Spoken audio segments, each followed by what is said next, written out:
You're listening to Conferences Online Allergy from Children's Mercy Hospital in Kansas City, Missouri, and I'm your host, Dr. Jay Portnoy. It consists of a series of presentations by experts in allergy immunology and can serve as the didactic curriculum for trainees in the field.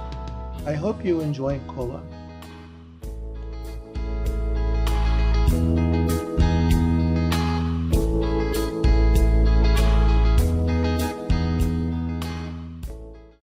All right, good morning, everyone. It is September 2nd, 2022. This is Conferences Online in Allergy. This morning we have Dr. Mariana Castells. She is a clinician, researcher, and teacher at Brigham and Women's Hospital and Dana-Farber Cancer Institute. She's the director of the Drug Hypersensitivity and Drug Desensitization Center and of the Mastocytosis Center, and has served as the Allergy and Clinical Immunology Training Program Director for over 20 years. She's pioneered the diagnosis and treatment of mast cell activation disorders and mastocytosis, and is the PI of clinical trials with tyrosine kinase inhibitors. Dr. Castells served on the board of directors of the American Academy of Allergy, Asthma, and Immunology, and is now the research chair of the Quad AI Foundation. She's on the board of directors for the ABAI, has been at the editorial board of the Journal of Allergy and Clinical Immunology, the Jackie in Practice, and Annals of Allergy, Asthma, and Immunology. And today she will be speaking to us about mast cells and mast cell disorders. Thank you for being here, Dr. Castells. Thank you so much. It's a pleasure for me to talk about my most kind of favorite subject. So I'll be happy to walk you through, this complex topic, which is mast cell activation disorders. And I have to say that this is like a new kid on the block. When I was a fellow over 20, almost 30 years now, we had mastocytosis, and then there were patients who were flushing, itching, and having gastrointestinal symptoms. We didn't really know much what to do with them. And then as time evolved, now we have mast cell activation disorders, which are at the forefront. The patients show up at the emergency room and the clinics in gastroenterology, dermatology. There is like a mushrooming of patients who have symptoms that are attributed to mast cell activation. In addition to that, there is also this new kid on the block that we call hereditary alpha tryptasemia, which I will talk to you a little bit about that. It's a trait, a genetic trait that's present in about 4 to 6% of the general population, but a very, very small population of patients have symptoms through this genetic trait. And so we are in the midst of an explosion of information, a lot of biomarkers becoming available, genetic biomarkers, blood biomarkers, and we are able and capable of triaging and understanding what happens to the patients who claim to have mast cell activation disorders. So I'll try to walk you through kind of the symptoms, the diagnostics, and management and treatment options for all those patients. So the learning objectives is to understand the scope of clonal and non-clonal mast cell activation disorders, to address, as I was indicating, the presentation phenotypes and what happens underlying those phenotypes, and then what about KIT mutation and the genetic trait associated to the duplication and triplication of TPS81 genotype, and then what do we have available for the management of those patients. So I will start with a bad case.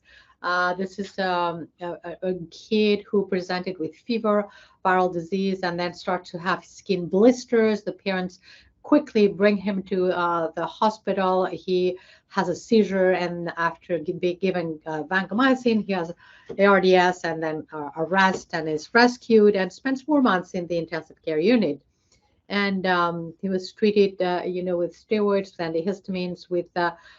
But underlying that is the fact that the patient had presented from the bed a very kind of coarse skin that had, very powerful diarrhea sign, which had not been recognized by the pediatrician, had not been recognized by the doctors initially. And his skin, as you can see here, is full of mast cells, the Giemsa stain and the tryptase stain, and his tryptase was extremely elevated at 164.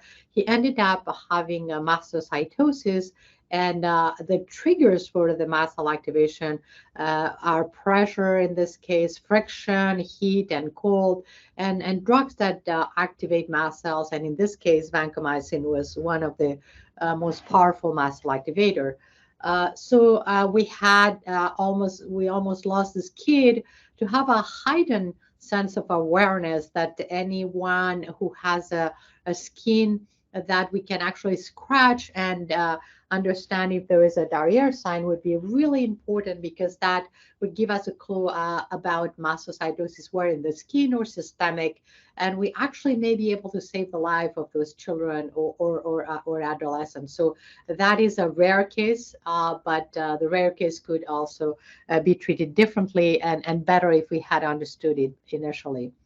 So when we look at mast cell disorders, the most important thing about them is that the mast cells are active. So activation is kind of the prime event, and proliferation is associated to activation. But the proliferative disease, which we call the primary mast cell activation disorders, are much lower in terms of the frequency that the presentation of diseases that have activation. So if we have here, what is the current classification? To make it very easy, we will say they are primary mast cell activation disorders, there are secondary mast cell activation disorder, and then there's idiopathic. And then hereditary alpha tryptasemia, as I was mentioning to you here, comes as potentially an in-between between secondary and idiopathic mast cell activation disorders. So when we talk about primary mast cell activation disorders, we have mastocytosis. So all of those diseases are diseases that are driven by a proliferation of mast cells, like you see here. So there's more mast cells in the tissues, there's more mast cells in the bone marrow, there's more mast cells in the skin if the patients only have the cutaneous form. So, and those mast cells are abnormal mast cells. Those mast cells have a KIT mutation, typically the D816V, the KIT codon that is mutated. The mast cells look spindle-shaped. The mast cells express CD25. So all the primary mast cell activation disorders, whether it's mastocytosis, cutaneous, systemic, indolent, monoclonal mast cell activation syndrome, in all those patients, we have mast cells that proliferate and activate at the same time, that are mutated, that look abnormal.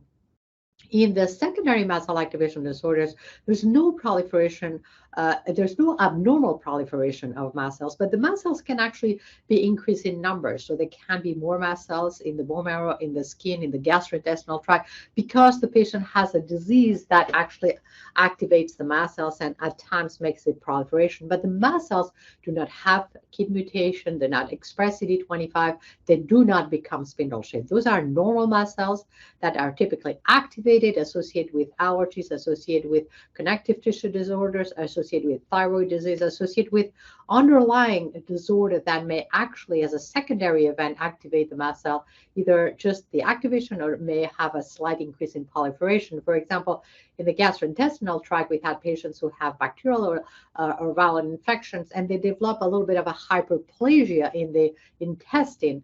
And that hyperplasia is commensurate to the bacterial or parasite or viral activation. Does not mean the patient has a tissue mastocytosis. The mast cells look round, they look normal, they don't have the abnormal activation markers. And then there is idiopathic mast cell activation, the MCAS, that we all know, the patients who have those symptoms of mast cell activation, but there is no disease that could link it. And then hereditary alpha tryptasemia, which has non-typical symptoms of mast cell activation. And we will talk a little bit about that. So when we define, and this is again a kind of summary, it's a busy slide, but I just want to show you how we put this together. We said in mast cell activation syndromes, the diagnostic criteria are as follows. The patients have to have episodic multi-system symptoms consistent with mast cell activation. They have to have a response to the medication that blocks the effect of those mediators, antihistamine, leukotriene blockers, prostaglandin blockers, mast cell stabilizers, gastrocol or sodium cromolyn, ketotifen, antihistamines H1, H2. Again, they have to have a more than 50% response to those medications, even to omalizumab, which blocks Ig activation. And then there is documented evidence of the markers of mast cell activation, either in the urine or in the blood. So those patients from the bat have to have those three criteria. And then the symptoms are similar. So the symptoms in the skin, in the gastrointestinal tract, in the respiratory, in the central nervous system, in cardiovascular, bone, others, and anaphylaxis is one of the most prominent kind of presentations of mast cell activation disorders. So the patients can have flushing, itching, rashes, swelling. They can have abdominal bloating, pain, nausea, diarrhea. They can also have chest tightening, throat tightening. They do have brain fog, short memory span, inability to concentrate, anxiety, sometimes depression. They can have episodes of syncope or presyncope, bone pain, osteopenia, osteoporosis are more associated with clonal mast cell disorders. They can have tremendous fatigue and, again, episodes of anaphylaxis. And the triggers for mast cell activation are described here. One thing that we said is like one size does not fit all. Some patients can tolerate very well alcohol. Some patients cannot. Some patients, the majority of the patients tolerate well COX-1 inhibition, so aspirin, ibuprofen, and the likes. 1/3 approximately, or less than 20%, may not be able to tolerate. So we have to do that in a personalized way. Stress, emotions, anxiety, exercise, all of that can activate mast cells. In certain patients cannot tolerate that, but in certain patients that does not affect their mast cells. Changes in temperature, cold or hot, surgery, endoscopy, dental procedures, all of that, hymenoptera can actually, and certain foods that are rich in histamine, but not all of them, and a lot of other kind of environmental triggers can actually do that. Opioids, vancomycin, for example, and MRGPRX2 agonist can also activate the mast cells. So we have here that the mast cells have those surface receptors that can, KIT, complement, MRGPRX2, IgG, IgE. That leads to the degranulation of mast cells, and all those mediators are here. So again, in clonal mast cell activation disorders, we have more mast cells. We can have elevated tryptase. We can have KIT D816V mutation that's positive, and we can have tissue mastocytosis with abnormal aggregates and abnormal mast cells. And we have here that we have cutaneous versus, systemic mastocytosis, and the criteria is very well defined for clonal mast cell activation disorders. The mast cells need to be aggregated in the tissues. There need to be more than 15 mast cells, 15 or more mast cells. They need to express CD25. They need to be spindle shape. So again, the majority of the clonal mast cell activation disorders are either cutaneous or systemic mastocytosis. And in the systemic, the more common one would be the indolent systemic mastocytosis. In the non-clonal mast cell activation disorders, we have, again, those symptoms, and whether patients have secondary or primary mast cell activation disorder, it's important because the management and treatment options will be defined. And any patient who has a tryptase of 7 or 7.5 is a candidate to be genotyped for the duplication of the TPSAB1 gene, which is the tryptase gene, and potentially has hereditary alpha tryptasemia. So I wanted to kind of run by you several clinical scenarios. That was published in the New York Times Magazine a while ago. It's a patient who is with her daughter in the mall, and suddenly the mother, very young woman, she's unconscious. She has blood all over, and she was feeling very dizzy and hot, and she had a fluttering heart. And this is not her first episode of feeling dizzy and fluttering heart. She's been told by the emergency doctors that, she has panic attacks and maybe flushing and a rash, that it's been overlooked for the last 10 years. And if you look at that rash, and you have become familiar already, this is urticaria pigmentosa. This is cutaneous mastocytosis. This is a telltale sign that the patient does have mastocytosis, and likely because she's an adult, she'll have systemic mastocytosis. So missing that will lead to tremendous morbidity for the patient. We have here somebody who has anaphylaxis to a bee sting. Is it a bee sting anaphylaxis, or is it also potentially a mast cell activation? And if the patient who has bee sting anaphylaxis is a man, the likelihood, and has pretty severe anaphylaxis with elevated tryptase, the likelihood that the underlying disease is systemic mastocytosis is extremely high. Here we have the bee sting, and the venom can activate through Ig, but it also can activate through non-Ig mechanisms, the mast cells that are mutated, and can provide, tremendous release of histamine, prostaglandin, tryptase, and patients develop severe syncope. They need to be rescued with several epinephrine injections. They start with itching, flushing, and then they develop dramatic anaphylactic events.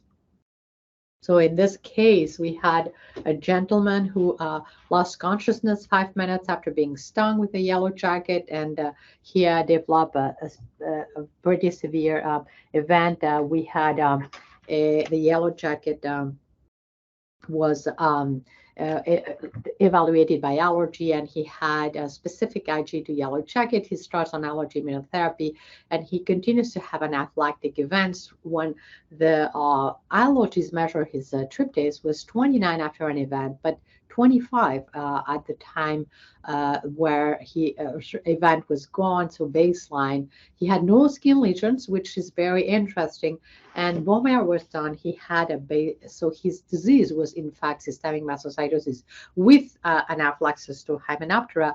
And the important thing is that those patients, we have to sensitize them to the Hymenoptera with an ultra-rush desensitization protocol in 6 hours with Dr. Hamilton, my colleagues, and Dr. Silver, and also, with Dr. Giannetti and Silver. In 6 hours, we can actually do a ultra-rush desensitization.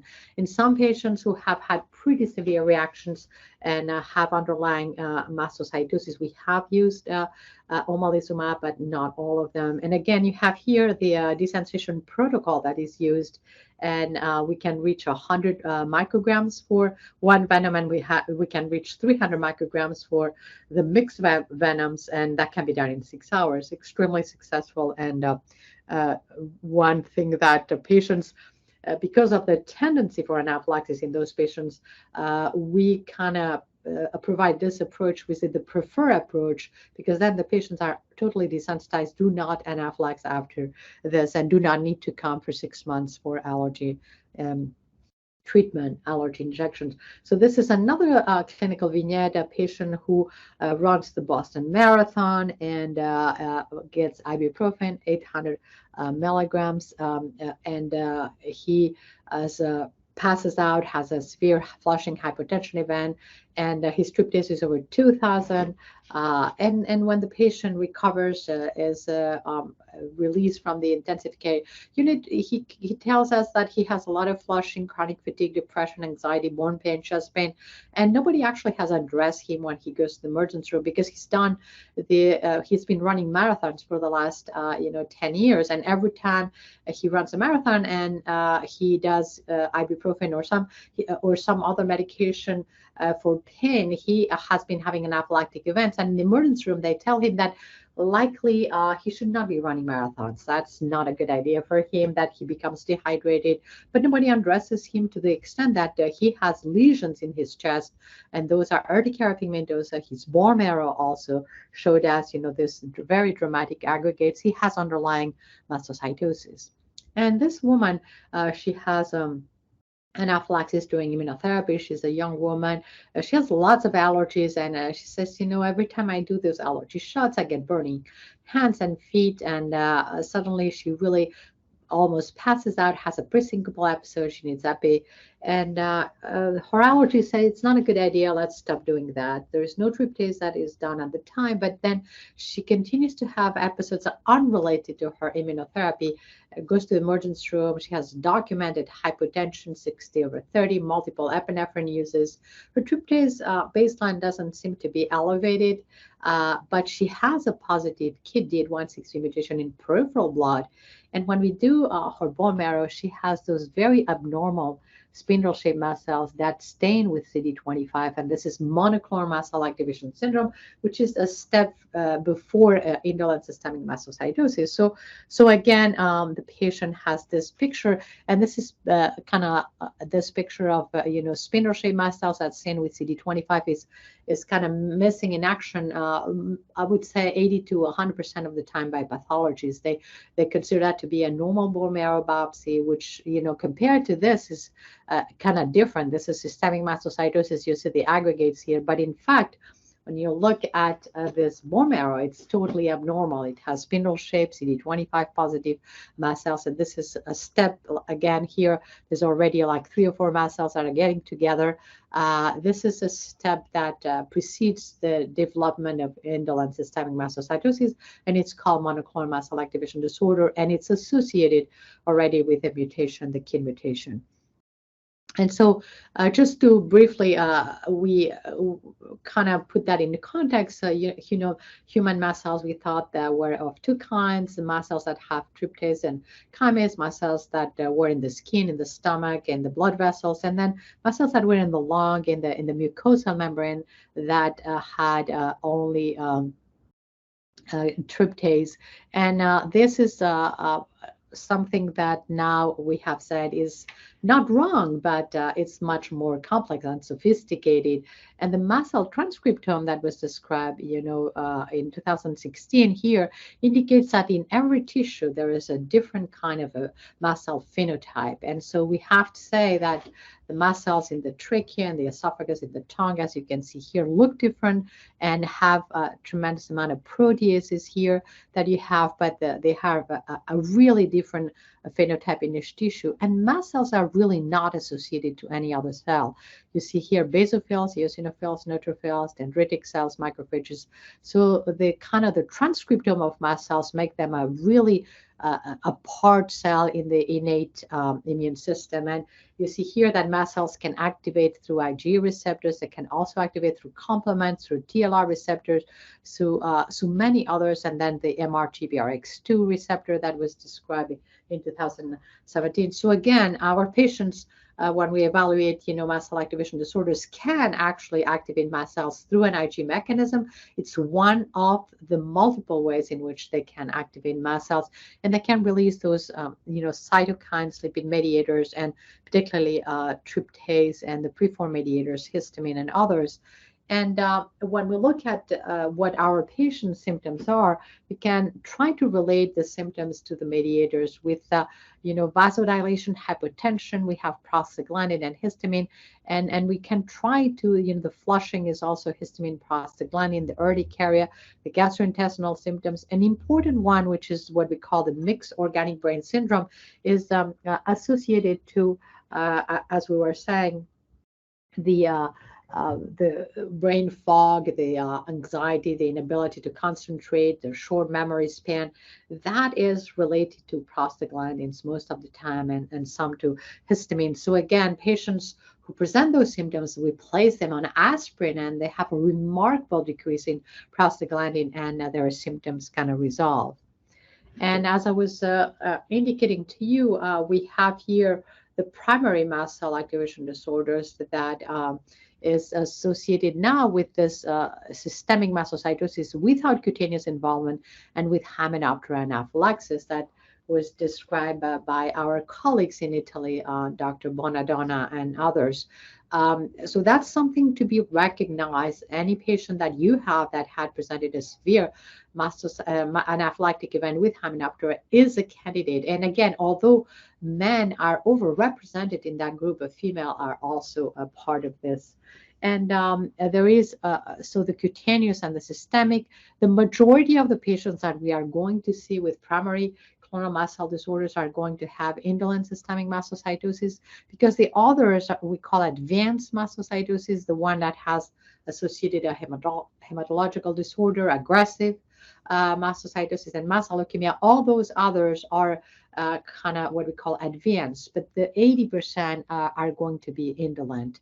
And then the diagnosis is, as I was already mentioning to you, those aggregates, the CD25 expression, the KIT mutation, and the baseline tryptase that is elevated with abnormal spindle-shaped mast cells.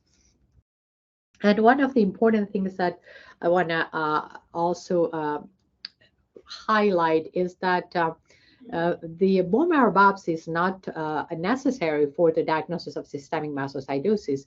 A GI biopsy is also has the same value. If we found that, and this is, colonic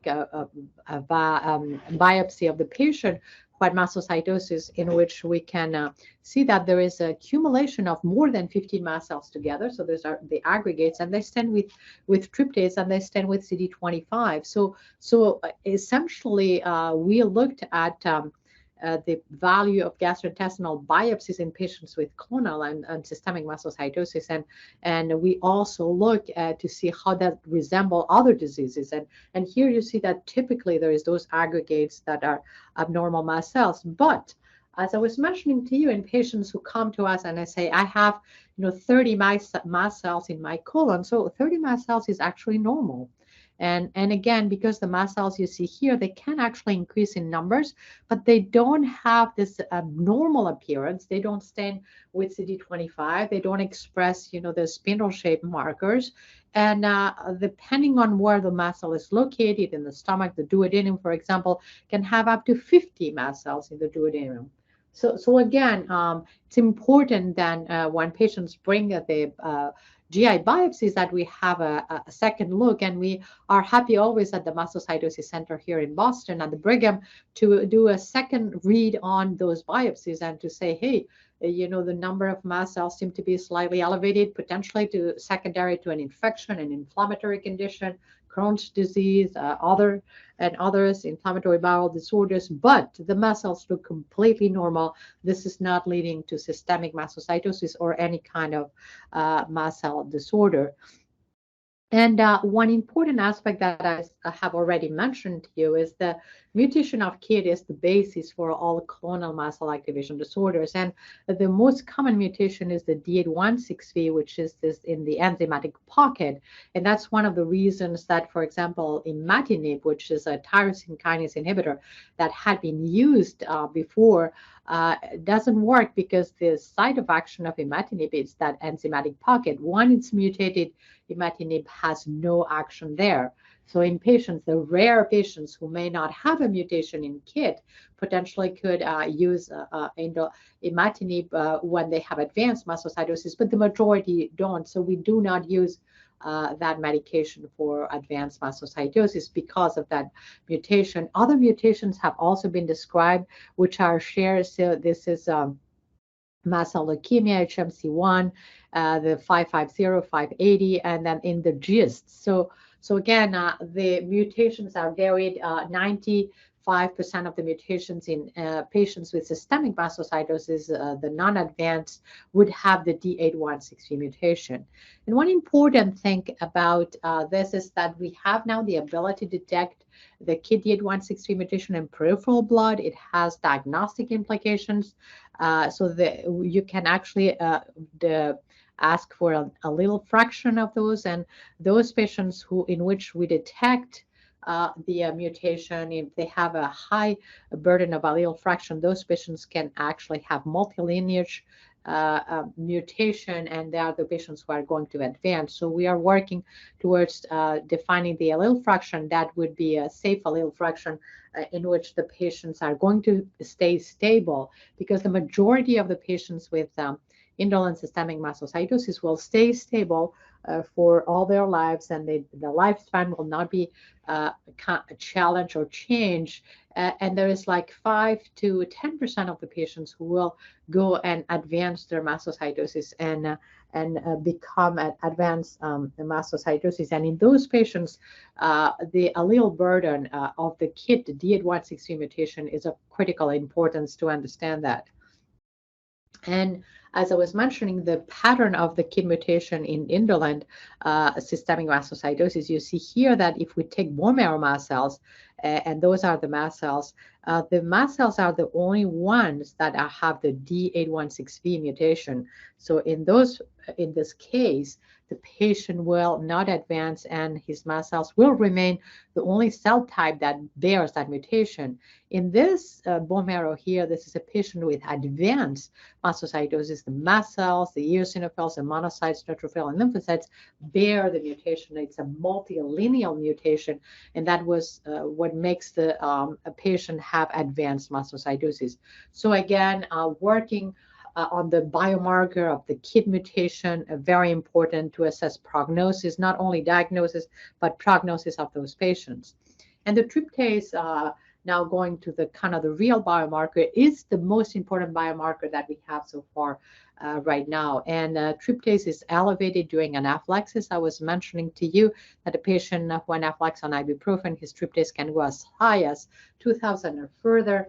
And in the patients with systemic mastocytosis, few patients have tryptases that will be in the normal range, quote unquote, below 11.4. So again, there is some pitfalls to say here, is a normal tryptase ruling out systemic mastocytosis? The answer is no. The tryptase has to be paired with the KIT mutation. And if the KIT mutation is positive and the tryptase is below 20, still the patient needs a bone marrow biopsy to assess the number of mast cells. And so here we have that, systemic mastocytosis has a wide range of tryptase numbers. And again, we have arbitrarily chosen to have 20 as the number that defines, a clear and linear correlation with mast cell aggregates and with systemic mastocytosis. In terms of what we see in the skin of those patients, we cannot miss it.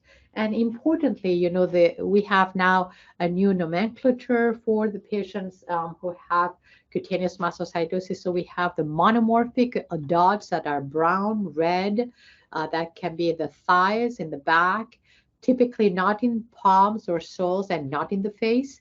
And we have the polymorphic. So when we kind of distinguish those two, this is the form that we see in children. This is the form that we see in adults most of the time. So in the polymorphic form, children have this very kind of disfiguring rash, but that is something that will most likely disappear and resolve by puberty.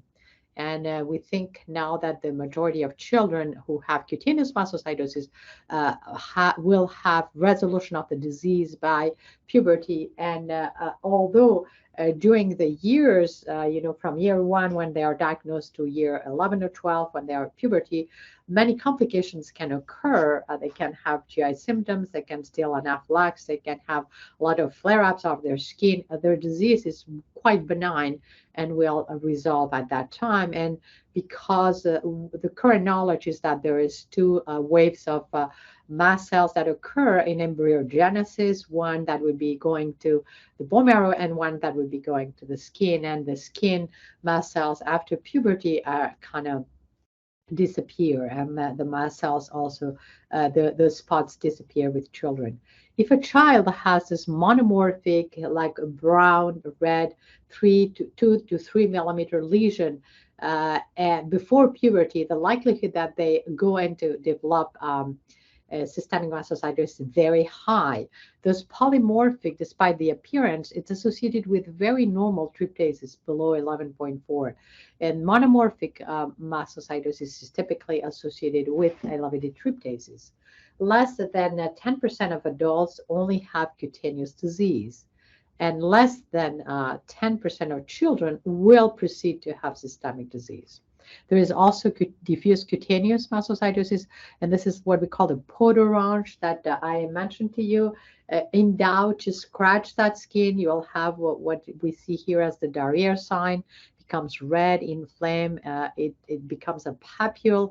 You cannot miss that because of the kid that I presented to you initially that almost died after being given vancomycin and after having his mast cells triggered. So again, very important to make a diagnosis that will preclude this extensive morbidity during the patient's life due to the mast cell activation events. And this is a mastocytoma, which again, those mastocytomas, depending on where they're located, can be very bothersome for the kids at flexures. So potentially mastocytomas can actually be removed by surgery. The diarrhea sign is something that nobody should miss. Scratching induces papule and erythema around it. So any lesion in which we feel there is a question mark, just scratch it, and an urticarial reaction will develop by stroking or tongue spatula. In a kid who has multiple of those lesions, it's not a good idea to actually scratch more than one, because the potential release of histamine, prostaglandins, and all mediators, and they induce a systemic reaction. So again, just one small lesion and the diarrhea sign will be apparent. And as I was mentioning to you, the typical course of the disease in adults would be chronic, in children will be temporary. And one important thing for you to know is the frequency of anaphylaxis in adults with mastocytosis is very high. It's more than 50%, but in children it's very low. So are children with cutaneous mastocytosis in need of an EpiPen is a question that we typically would say the short answer is no.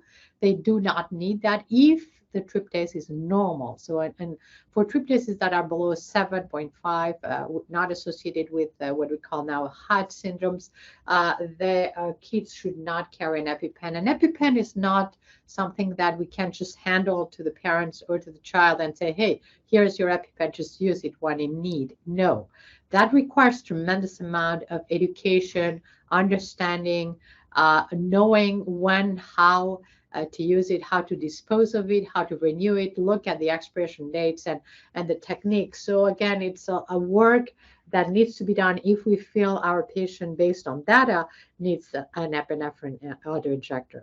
And again, the description of the disease is very clear here. For adults, it's monomorphic. For children, it's polymorphic. And children can have their lesions in their scalp, in their face, in the neck, which is extremely rare for adults. And this is, in terms of what we initially said, we know now primary. What about the mast cell activation symptoms that occur? And we have here a male who had osteoporosis and unprovoked fracture of the hips. Again, the patient, when we look at the biopsies of the hips, he did have, aggregates of mast cells. But when we look at his symptoms, what are the symptoms of mast cell activation? So the patient had diarrhea, inability to concentrate, mental fogginess, flushing, unprovoked anaphylaxis for many years, for more than 10 years. Nobody actually has done a tryptase. And when we did a tryptase, when he was already here for his hip fractures, his tryptase was 60, and he had indolent systemic mastocytosis. So again, a lot of mast cell activation symptoms that are missed. Here we have an adult male with asthma, allergies, anaphylaxis, abdominal pain, flushing. So since 12, he has asthma, but then he had developed all those symptoms that led with flushing, itching, abdominal pain. He had also hives. He has anaphylaxis, but he's also fatigued. He has hypermobility, joint pain, and he has what is called orthostatic cerebral hypoperfusion syndrome, which I'll show you a little bit later. His mother and brother has POTS, and his tryptase is 18, but all is negative. His bone marrow is negative, and his kid is negative. He has 3 alpha and 2 beta gene. He has hereditary alpha tryptasemia. And hereditary alpha tryptasemia is not a disease, it's a genetic trait associated with duplications in chromosome 16 of the TPSAB gene. And the more the duplications, the more elevated the tryptase. And this is excuse me, those are family trees in which you see that 1, 2, and 3 generations, and here 2 girls, the mother and the grandmother, are affected. So again, in families, the proband here with this may have symptoms, but the other family members may not have symptoms, and the symptoms can be associated with Hymenoptera anaphylaxis, can be associated with flushing, with itching. So those are typical mast cell activation, and reflux and gastrointestinal pain. But skeletal abnormalities, hypermobility, arthralgias, bone pain, sleep disruption are not symptoms that we have typically associated with mast cell activation. And Dr. Lyons and Dr. Miller are the ones who uncover this. It's the risk for anaphylaxis is a heritable risk for anaphylaxis that is associated. So in the general population, again, patients be 4 to 6% in idiopathic anaphylaxis, in systemic mastocytosis, and in venom anaphylaxis is a much more prevalent. And the patients can have acute tryptases that are typically would be above, I would say, we consider now 7.5 it would be. And again, what happens with those patients? Why do they react? We do have, theories and some data that heterotetramers of alpha and beta tryptase are formed. They deposit in the tissues and in the endothelium of the blood vessels, and that makes patients more prone to have this. And alpha tryptase, which is the one that is duplicated, is not truly inactive. It forms those heterotetramers and in vivo, and those heterotetramers have been shown to actually deposit in connective tissue also, and to be potentially the cause of those symptoms. We have studied 101 patients here at the Brigham Mastocytosis Center, and the tryptase of those patients is really in the range of mastocytosis, up to 20 to 30. So those patients have really to be genotyped for potential systemic mastocytosis. The most common genotype is alpha 2 beta 3 or alpha 3 beta 2, but there is a lot of patients also with alpha 4 beta 2. So 5 genes is the most common presentation, but 6 genes and more. So patients should have 2 alpha 2 beta or 3 alpha and 1 beta. So 4 is the normality. 5 and beyond is not abnormal. It's abnormal. And we have seen that those patients do have symptoms that are classical symptoms of mast cell activation, but and the patients can also be treated with omalizumab, which is one of the things that we have done. Their bone marrow don't look like systemic mastocytosis, but they have some abnormalities, small aggregates. The mast cells look, some of them spindle shaped. So this is a work in progress. What happens with the bone marrow of the patients with hereditary alpha tryptasemia? We have here now a female who has been presenting symptoms of sensitivity to odors, to smells, to lotions, to tobacco. She has flushing, abdominal bloating, pain, and she has allergies and has an allergy shot. She has some IgE that's specific, and she has a tremendous elevation of prostaglandin. So this would be a secondary mast cell activation syndrome, but it could be also a primary if there was no underlying disease. Those patients present with a lot of abdominal symptoms, dermatographism, flushing, headaches, and they can also present with with anaphylaxis. And the patients have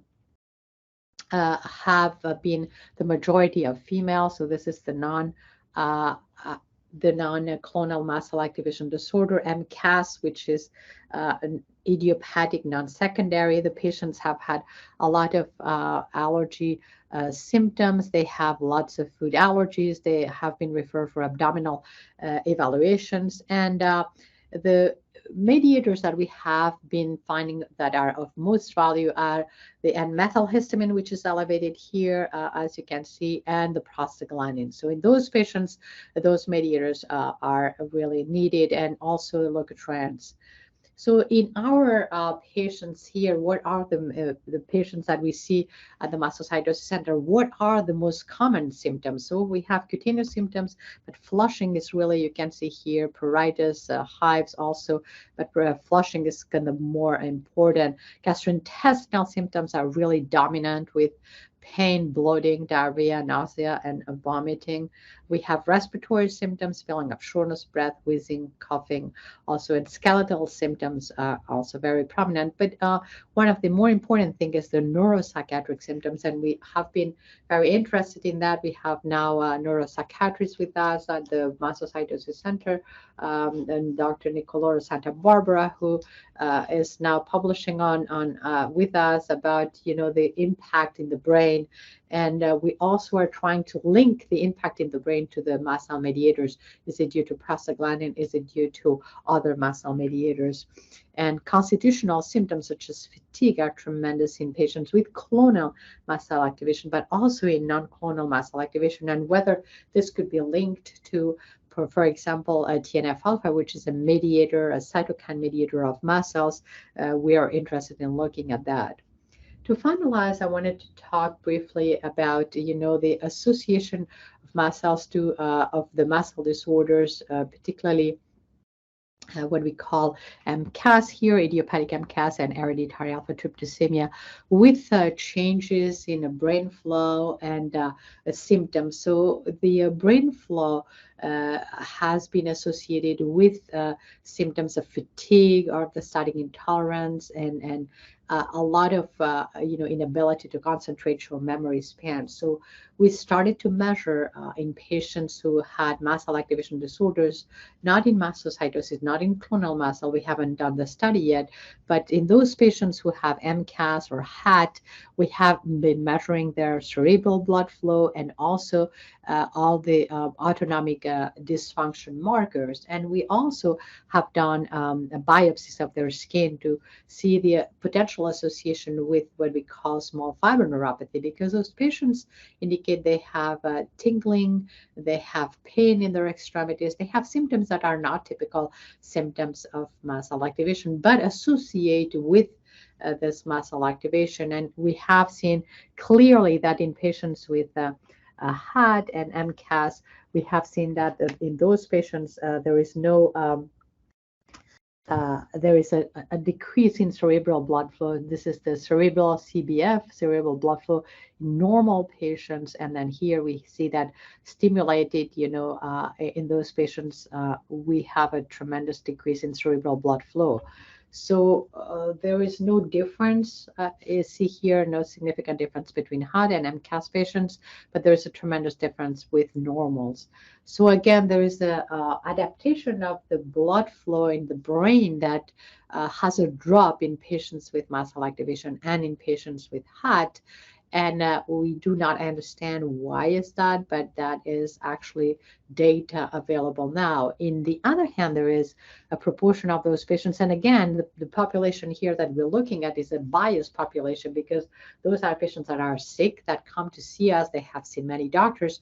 And so we collect the sickest of those patients. But again, they are very symptomatic. They had gone through medication that should block mast cell mediators, and they still have those symptoms. And we unfold this decrease in their cerebral blood flow. We also unfold, and this is like the small fibers in the skin and the meshes that is in a normal skin. You see a very orderly mesh and multiple small fibers. And then in patients with HAT and with hereditary alpha tryptasemia, there's a disappearance of those small fibers and a disorganization of the fibers, and that leads to association with pain. So small fiber neuropathy and neuropathic pain are actually associated with those syndromes that we just described. Again, where are the mast cells and what is the role of the mast cells in that, we really we do not know. So how do we treat the patients with mast cell activation disorders? We do personalized medicine. We have been targeting the mediators and also targeting the symptoms. So we try to avoid the triggers, which are very patient-specific, specific foods, specific medications, but then avoiding vancomycin and quinolones, MRGPRX2 receptors. It's a good idea. And then we just look to see if they have any specific allergies and triggers. For example, lack of sleep, stress, emotions. Those are really important triggers for those patients. And then we do look at physical triggers: is exercise, rubbing, pressure, changes in temperature, extreme temperatures. We try to avoid and personalize the patient. Some patients say the cold, and some patients say the heat is the trigger. So one size does not fit all. We provide pre-medications for all the patients with mast cell activation disorders, for surgery, for invasive procedures, endoscopy, colonoscopy, and others, and radiology with contrast dye or without contrast dye for dental procedures, for vaccinations, and we have H1H2, and there's no need to use just Benadryl. We can use the preferred antihistamine that the patient has been using, such non-sedating antihistamines, cetirizine, loratadine, fexofenadine, levocetirizine, whatever the patient has been having a good response can be used, and typically a leukotriene blocker to block this pathway. And steroids can be used just for major surgery, but not for patients who are just undergoing dental procedures or endoscopy. So again, antihistamine, H1, H2 blockade, and leukotriene blockade are the preferred premedications for those patients. And I published this with Dr. Butterfield from Mayo Clinic, putting our heads together and reviewing, the many papers and the many publications that there are on how do we do that, because there is no one study that we said, this is a control study. We used this premedication versus placebo, non-medication, or versus some other. It's not really a good. This is just more based on the clinical practice of clinicians who have been seeing many, many patients. And at the Brigham and Women's Mast Cell Disorders Center, we have about 2,000 patients with one or another mast cell activation disorder, including clonal and non-clonal disorders. So again, a vast experience on how to do this, but not proven by any control studies. Aspirin really helps us in flushing in patients with brain fog. So aspirin, which is tolerated well by many patients, I would say more than 60 to 70% of patients with mast cell activation disorder should be used. It's a really powerful prostaglandin blockade. And for gastrointestinal symptoms here, we have a lot of choices to make. Epinephrine should be something that we have to discuss with our patients typically, and we have to let them know that they need to carry an EpiPen, an epinephrine injectable. Then in patients with clonal diseases, they need to have two available. And every year we have to review with them the technique and the potential benefits and side effects. Omalizumab is finally one of the medications that we have used more recently in MCAS and had patients to block their acute mast cell activation events leading to anaphylaxis that are based on several skin manifestations, from flushing, from hiving, and based on chronic idiopathic urticaria, we have been able to have the insurance companies pay for the omalizumab, which has been tremendously helpful for a majority of patients. There is a before and after omalizumab in a huge proportion of those patients. So again, it's not for everybody, and not everybody will have potential response to that, but it's one of the tools that we have now that have been extremely helpful. And disodium chromoglycate, again, this is a very old publication from the 1979 from Dr. Austin, my mentor, and see when the patient is on sodium dichromoglycate, skin symptoms, CNS, central nervous systems, and gastrointestinal symptoms are all gone. So although the absorption is poor, the effects of sodium chromoglycate are also extremely good in those patients. New options for patients with mastocytosis and mast cell activation syndromes, particularly with mastocytosis. This is the first time that we have and this was published, we published that with my colleague, Dr. Jim Aiken, who is now in Michigan. Advanced systemic mastocytosis has now been addressed with tyrosine kinase inhibitors that address the KIT mutation, and midostaurin before that, and now avapritinib have been approved. And now for indolent systemic mastocytosis, we are starting to think that low-dose tyrosine kinase inhibitors, such as avapritinib, could potentially be something that we want to try in our patients who are resistant to the targeting of the symptoms and targeting and who are on multiple medications and continue to have symptoms, or who are on too many medications and too many side effects. So the new era for the treatment of clonal mast cell activation disorders and mastocytosis is upon us. Tyrosine kinase inhibitors is the word, and others, cyclic inhibitors and so others. So we are targeting now what is deranged in those mast cells. And then for mast cell activation disorders, whether KIT, which is what is targeted by those tyrosine kinase inhibitors, could potentially be a target is the question. And here we have, the targeted for this. So again, we have to understand the phenotypes of the mast cell activation disorders. There are many now, from mastocytosis to mast cell activation syndrome to hereditary alpha tryptasemia. We have to unfold the comorbidities, what happens to those patients. We have diagnostic tools now, the KIT mutation, the genotyping, and we have been looking at, are we able to design markers that look at the MRTPRX2, is it overexpressed? And then again, new treatment options for those patients. So those are the recent publications, and this is the American Initiative for Mast Cell Diseases. I would like to invite you to the next meeting, which will be in 2024, and it will be in Boston. And this is a great meeting to learn about mast cell biology, to learn about diagnosis and diseases, and to see what is new and what are the new clinical trials and what is the research and the clinical research headed. And then we also have the ECNM, which is the European, and the TMS, which is a fantastic advocate for patients. So this is our center, and I'll be happy to answer any questions. We're always happy to see your difficult patients. We're always happy to read or do a second read on difficult bone marrows or difficult gastrointestinal or any type of tissue diagnosis. Thank you very much. Thank you, Dr. Castells, for that wonderful overview. If anybody in the audience has a question, then we might have a minute or two before our next speaker. Not hearing anything or seeing anything in the chat. So I guess we'll just wrap up. But thank you again, Dr. Castells, for being here and for contributing to Conferences Online in Allergy. And we look forward to continuing to work with you in the future, hopefully.